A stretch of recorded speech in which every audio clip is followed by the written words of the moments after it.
你搜集到的资料比我想象的还要多。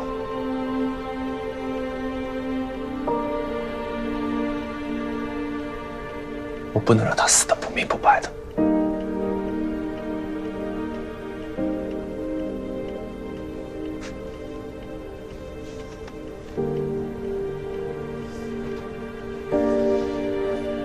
如果没有他，我也不会站在这儿。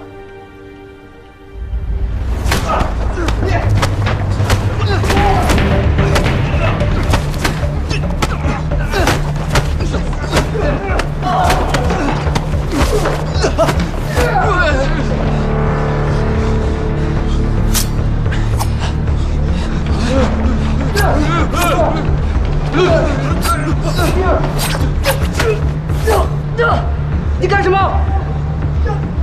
雷叔，哎，走走走走走。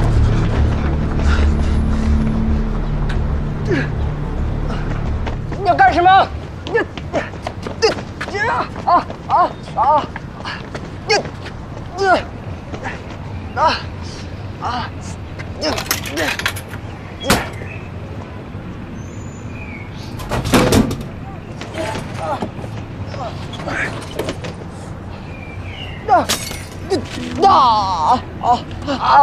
是真的，冷静冷静。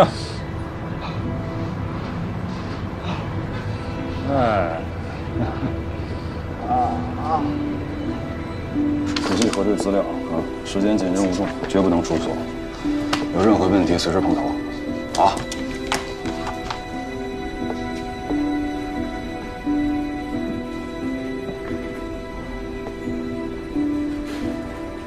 杜成啊，真当上警察了？他们说有新人入警了，就你啊？报告，一定支持雷队工作。怎么长这么高呢？你这为什么当警察？那你为什么当年放我？是他带我走上这条路。要不是遇见他，我现在都不知道死在哪儿。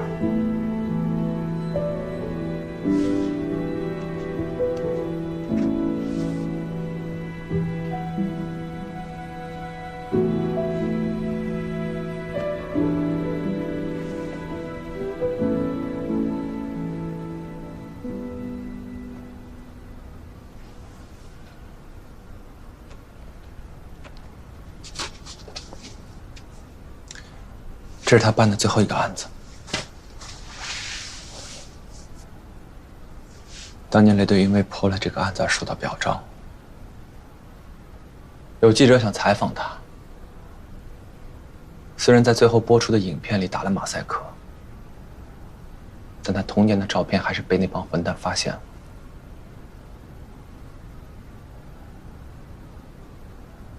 然后我就找到了你。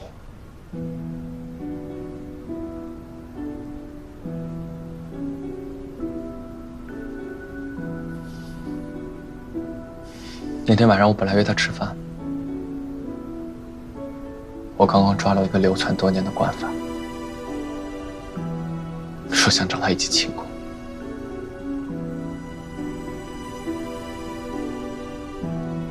然后就出事了。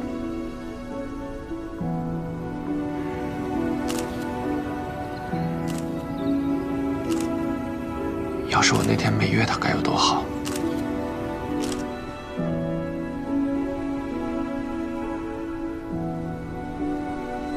这事也不能怪你，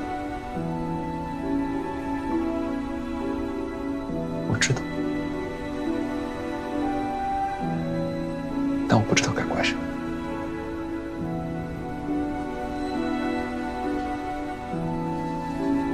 7年，我心里就像长了一条愤怒的毒蛇。我知道这件事也不能怪你。但当我再见你的时候，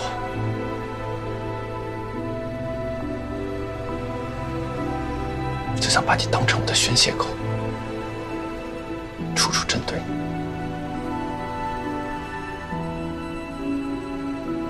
现在也该放他走了。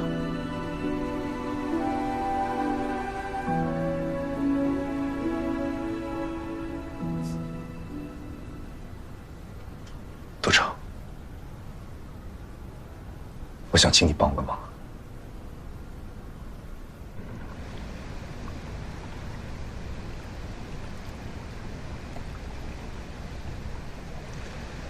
你确定要这样？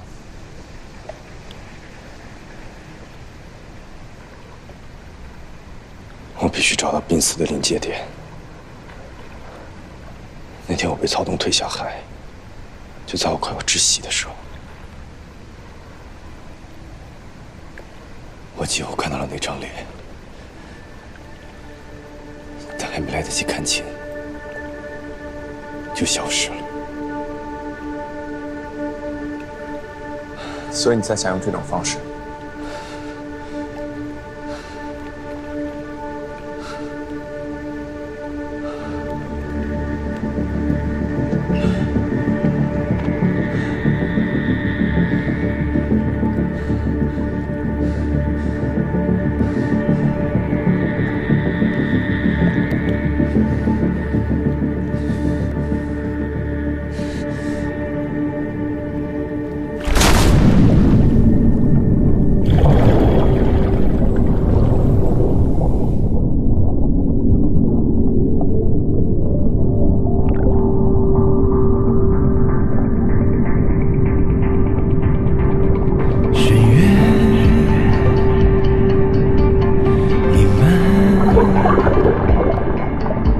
是谁迷失在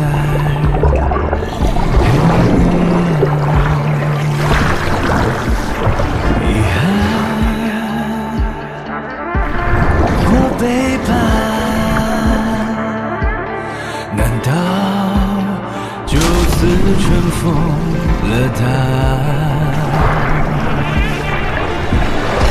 纵然世界上演黑白是非纠缠，谁都未能幸免，就让手中画笔去穿针引线，解构真世间迷惘沦陷。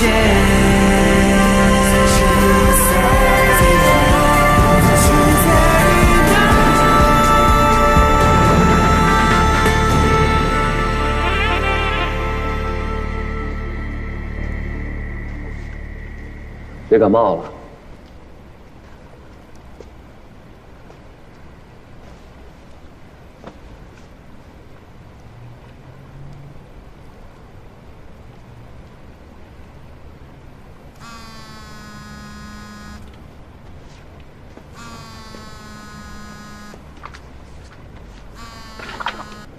喂，程队，九福珠宝发生抢劫案。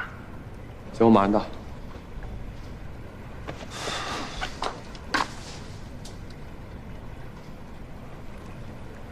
我知道你已经尽力了，真画不出来就算了，我不会怪你。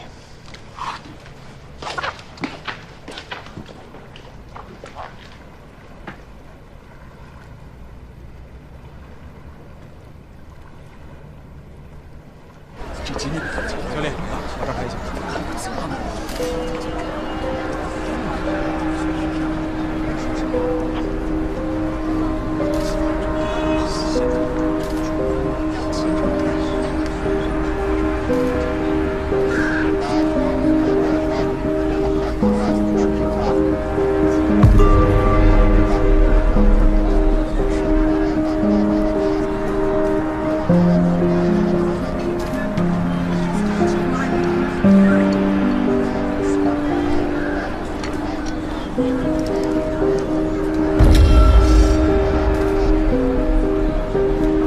程队，案发时在场一共有6名顾客，3名店员，没有伤亡情况。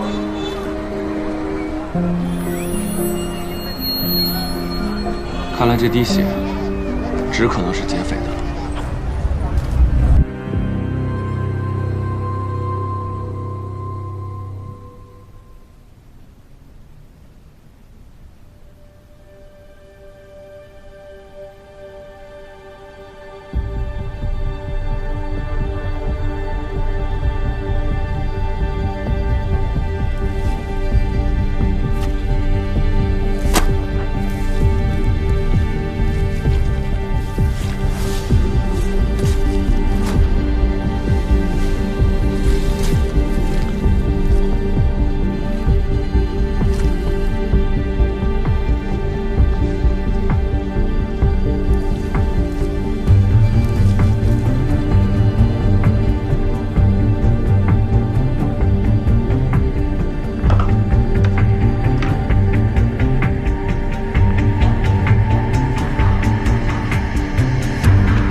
这就是当年招沈毅画出雷队那个女人吗？还不确定，得看比对结果。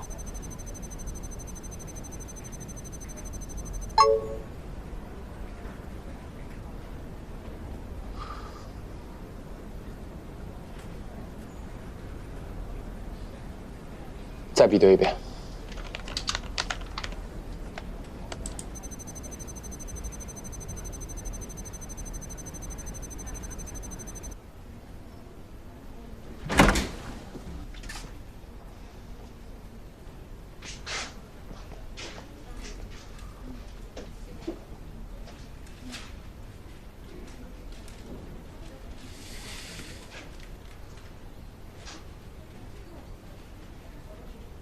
没找到。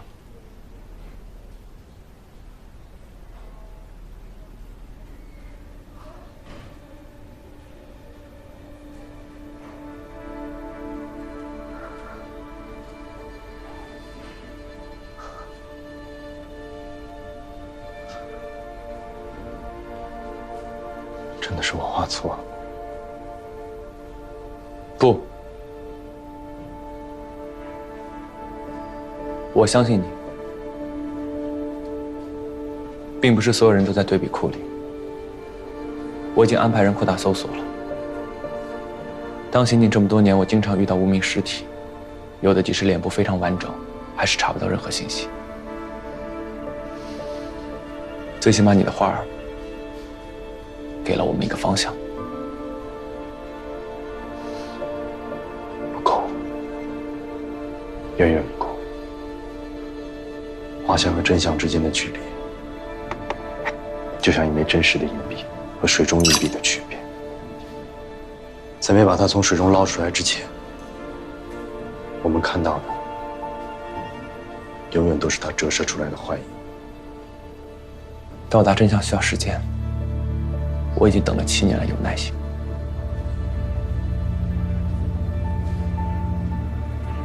你呢？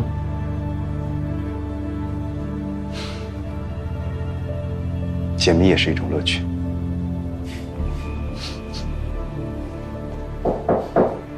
兄弟，今天抢劫案的弹道结果出来了，江雪让你去一趟。行，我知道了。走吧，一起去，带你认识一下。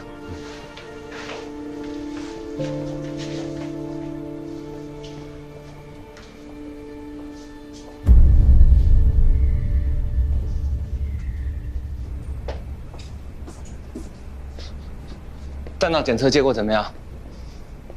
墙上一共2个弹孔，第1发子弹是擦过了警铃，射入墙面，墙面验出火药残留；第2发子弹才破坏了警铃，在铁皮处形成明显的远抛物线痕迹。看来这劫匪的枪法不怎么样啊！你以为都像你呢，指哪儿打哪儿呢？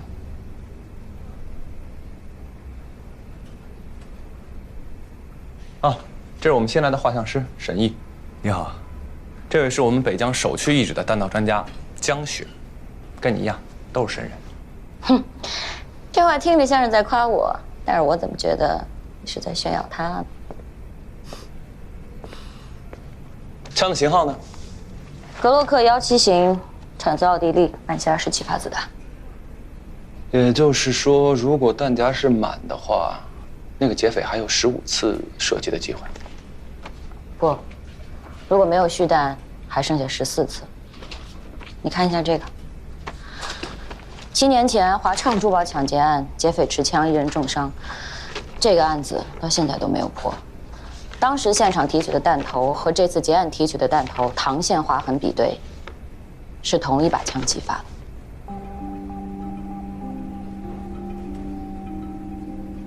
跟福安那边确认过了，确定是当年的那把枪。而且从作案人的作案手法来看，也应该是同一个人。初步推断，2起案子是一个人干的。7年前被重伤的那个目击证人呢？老袁正在了解情况。7年都没有抓获，说明这个劫匪反侦查能力很强啊。但是这是我们北疆的一颗定时炸弹，我不希望它再响，所以，我希望你们在最短的时间里边将它缉拿归案。部长，给个时间。啊？72小时是吧？好的，全员听你调配，集体配枪，如遇紧急情况可以果断处置。还有问题？没问题。但是张局，沈毅平时是拿画笔的，这次要拿枪，要不然这次……沈毅的第一身份是什么？警察。警察的武器就是枪，画像师的武器才是笔。所以你上前线，配枪有问题。没问题。听到了。散会。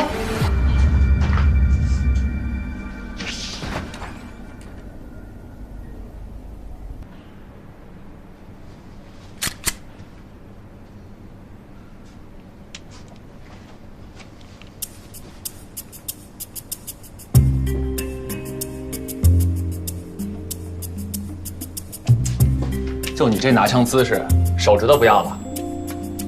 这持枪证是怎么拿的？左脚在前，右脚在后，肩膀放松，身体前倾。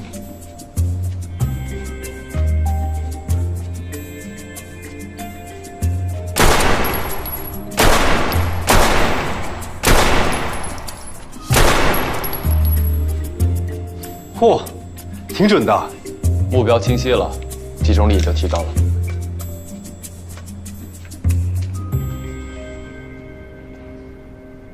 我们这次面对的情况很特殊，你的枪口面对的不是纸人，而是活生生携枪潜逃的悍匪。肩膀放松，不到万不得已用不着你。枪是保护你的最后一步，明白吗？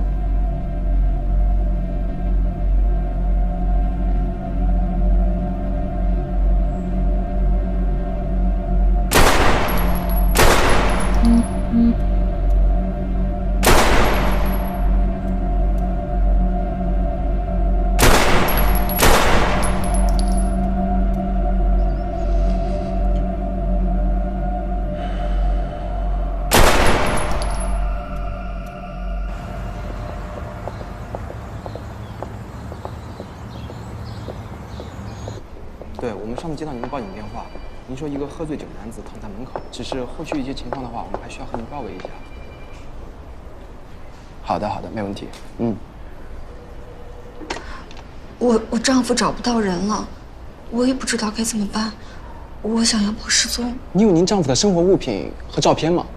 哦，有的。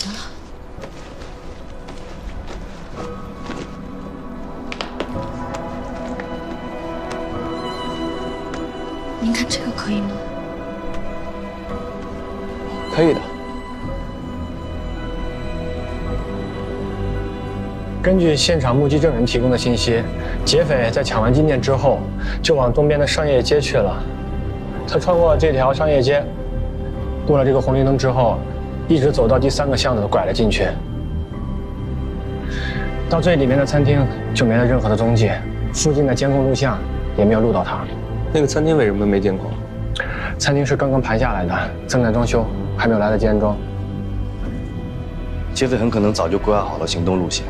金店抢劫干脆利落，目标明确。他出来的时候脚步匆忙，但不慌乱，中间根本就没有停留。而且这条商业街上这么多巷口，只在这个路口拐弯，偏偏经过了那家餐厅后消失了。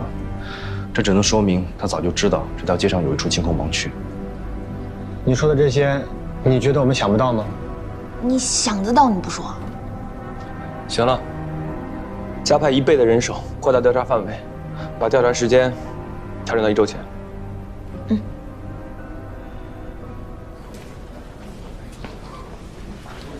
你们成队呢？成队去调查抢劫案的监控了。你赶紧去找他，我有重要的事情跟他汇报。好，快点啊！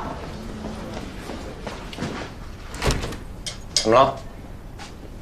有一个女人报丈夫失踪，我们去她家里提取了 DNA， 化验报告你看一下。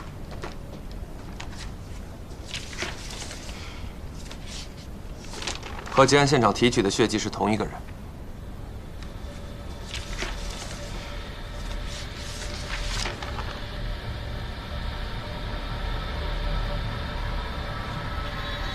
木匪家住滨河路小区，报案人是他的妻子何红。报案时间有可能他从家里失踪之后，就准备去抢劫金店了。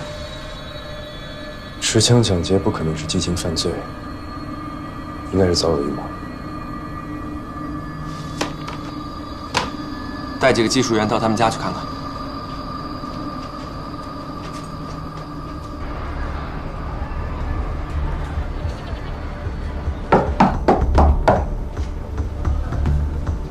小安回来啦。我们是北江分局刑警队的，穆伟是你什么人？是我丈夫，他有消息了吗？我们现在怀疑他跟一个案件有关，过来了解情况并进行相关搜查。这是搜查令。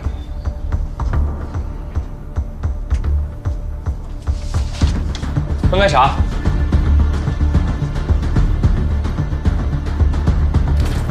这是你们接到的2位见证人。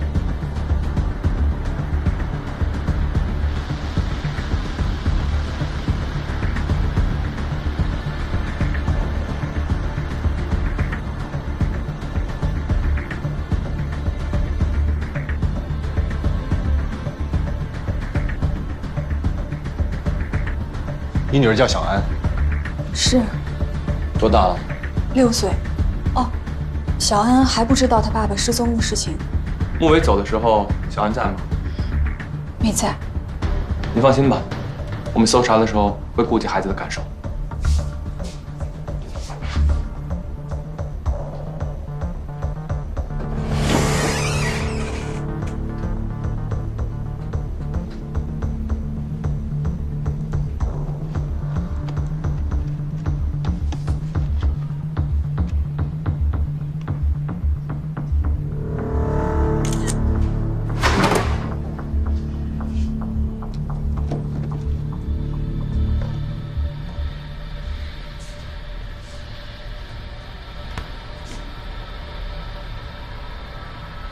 怎么了，石老师？用这幅画做电脑壁纸，色彩太浓烈了，看久了眼睛会累。电脑壁纸一般都是随手设定的吧？应该是小安回来了。妈妈，哎，小安今天学的特别认真。有客人啊！啊，薛老师再见，拜拜。您慢走啊。我的。你就叫小安啊？对啊，那你叫什么？我叫杜成，是你爸爸的朋友。小安，叔叔们在忙，不可以捣乱。你先回屋写作业。程队，有发现。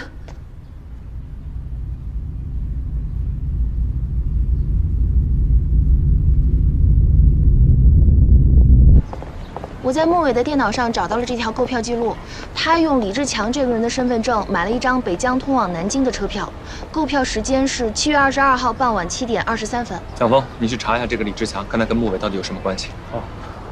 李涵跟我去北疆站派出所和南京市局的同志了解情况。那我呢？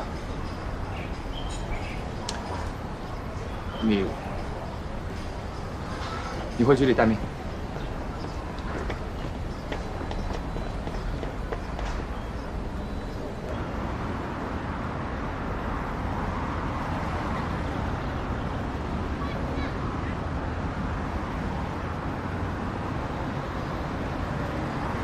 喂，师傅，我到了，你在哪儿呢？蓝色的车，我没看见有蓝色的车呀。啊，不好意思啊，戴着墨镜没看清颜色。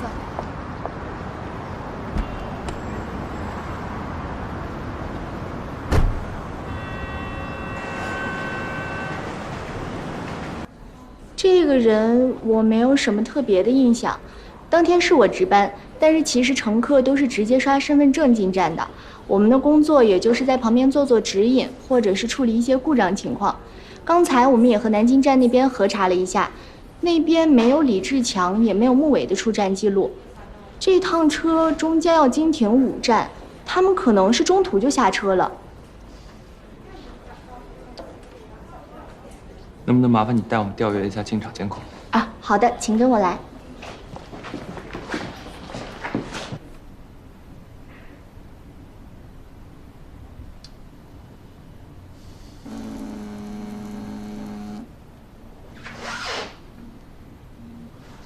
喂，哎，程队，李志强说不认识穆伟这个人，而且他已经高位集餐4年了，连厕所都上不了，生活比较困难，家里只有老母亲在照顾他。另外，李志强的身份证被他妈给卖了，不知道倒了几手，最后到的穆伟手里。行，我知道了。程队，确实没有看见穆伟。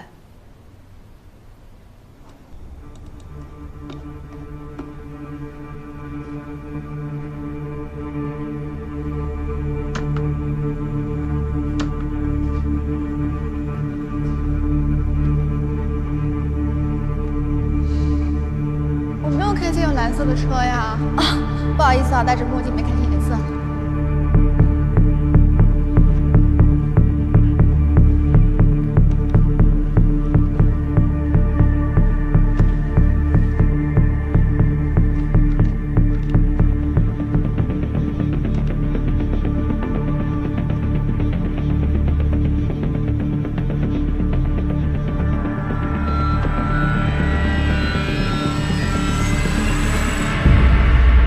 督长，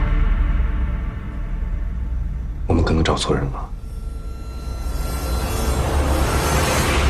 你说穆伟是色盲？对。你们看这幅画。这不就是穆伟家电脑的壁纸吗？对，穆伟的电脑壁纸异常的艳丽，普通人看这张画看久了，眼睛可能会有不适感。但他为什么要用这张画来做壁纸？所以我猜测，他是个色盲。那如果他只是单纯的喜欢这个图案呢？不可能只是单纯的喜欢吧？你们再看他们家的电视屏幕，颜色对比依然是很鲜艳和偏红，这都说明他对颜色的感知力比常人要更弱。还有，他们家的积木摆放和衣服的摆放，都是严格遵循着由深到浅的颜色来摆放的。这说明什么？他是为了生活便利，为了让自己快速分辨出颜色才这么做。如果这些你们都觉得是巧合的话，那我觉得可以去查一下他的体检报告，或者是就诊病历。就算他是色盲，那他就不会去抢金店了吗？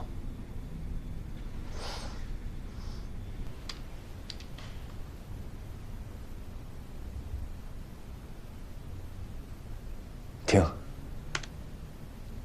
回放这段。你们看，劫匪过马路的时候没有任何犹豫，直接穿了过去。也就是说，如果劫匪是色盲的话，他过马路的时候应该下意识地犹豫一下，因为他分不清红绿灯。所以我才会认为，劫匪很有可能不是穆伟。程队，核实过了，穆伟还真的是个色盲哎。如果劫匪不是穆伟，但是从现场留下的作案痕迹和作案手法又跟7年前的案子一模一样，那就说明劫匪是用穆伟的枪模仿他犯下了第2起案件。我觉得不是模仿，是劫匪又重新临摹了一遍自己之前犯下的案件。这么肯定？这样，明天我们一起去现场走一趟，就知道了。程队，程队。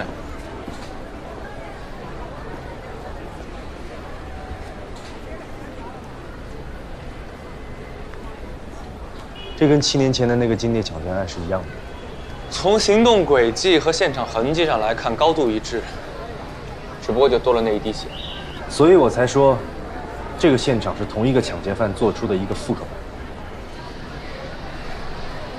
为什么不能是模仿犯？就因为这滴血。用绘画来举例的话，临摹是为了追求100%的还原，可这2个现场不是一致的。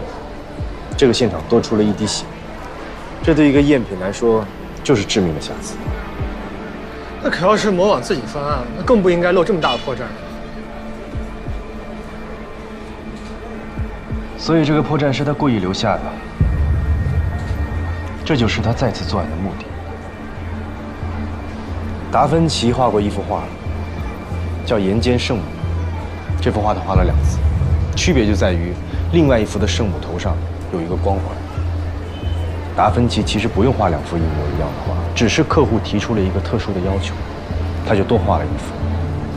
那同理，一个劫匪也并不需要犯2起同样的案件，除非是有特殊的情况要求。那么关键的点就在于那滴血。没错，这不是无意在现场留下的破绽，而是为了留下破绽，故意制造了一个现场。所以劫匪不是穆伟，他留下这滴血是为了嫁祸穆伟。那劫匪到底是谁？穆伟又去哪儿了？看来找到穆伟才是查出劫匪的突破口。我们就从他周边的关系人入手，重点是他的妻子贺红和女儿小安。你想去问小安？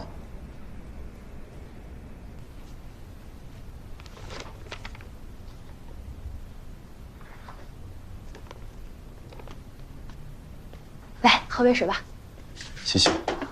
小安画画可好了，那一张还拿过奖，是不是很有创意？小安平时很焦虑吗？你为什么这么问啊？这幅画告诉我，他很不开心。他画的草坪线条非常杂乱，说明他在画这幅画的时候，内心正承受着极大的压力。还有这个书馆，太扁了，扁得让人喘不过气。这都是内心压力的外化。房子象征着每个孩子眼中的家庭关系。一般孩子画房子都会画在地上，踏踏实实。可你看小安画的房子，却画在水里，根基不稳，感觉随时都会被水冲走。贺红夫妻是不是经常当着小安的面吵架？小安爸爸对小安确实不好。穆伟啊，他们家我太熟了。他们家那个女儿小安和我孙女还是同班同学呢。那他们家情况怎么样？平时跟邻里之间的关系处得好吗？还行吧。穆伟啊，特别爱打麻将，总是和3号楼的小王还有那6号楼的小周一块儿打。就这穆伟手气不好，经常一晚上能输个700-800的。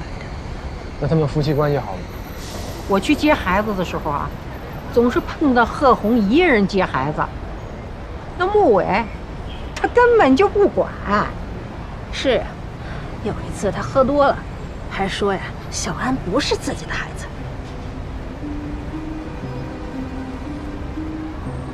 小安是不是穆伟的孩子，做个亲子鉴定就知道了。穆伟的 DNA 我们这儿就有，小安那边需要找人过去一趟。那做完之后，如果不是，就不能排除贺红涉案的嫌疑。贺红那边的关系人也得摸一遍。这个抢劫案越来越复杂了。不是，我人给你找到了啊。魏岩啊，目击证人啊，他呀当年受过枪伤，这心里呢就有阴影了。治完伤之后就搬走了，我是一顿好找啊。但是他说了，当时他的的确确见过这嫌犯。人呢？我让去接待室了。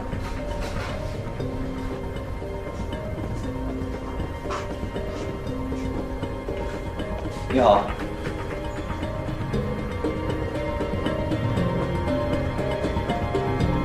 你好，你好。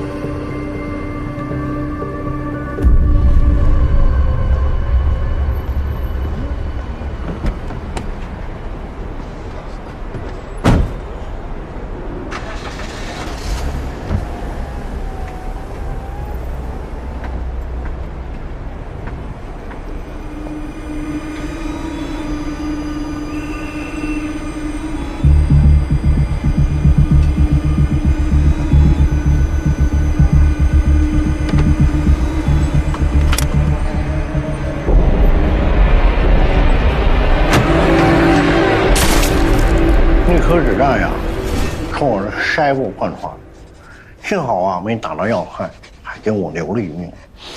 但是我这口牙呀，已经不行了。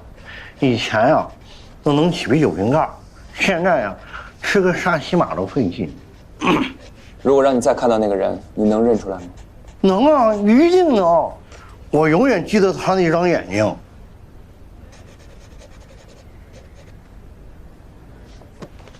是他吗？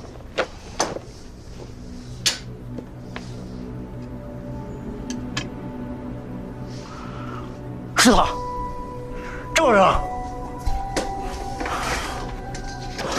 等一下，他呢？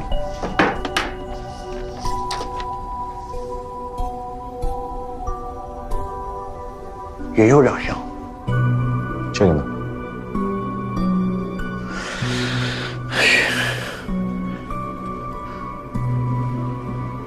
还有他，都挺像的。直觉上您觉得哪张最像？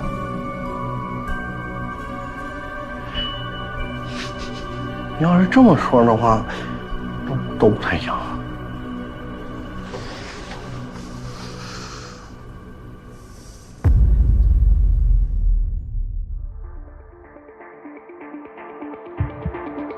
深渊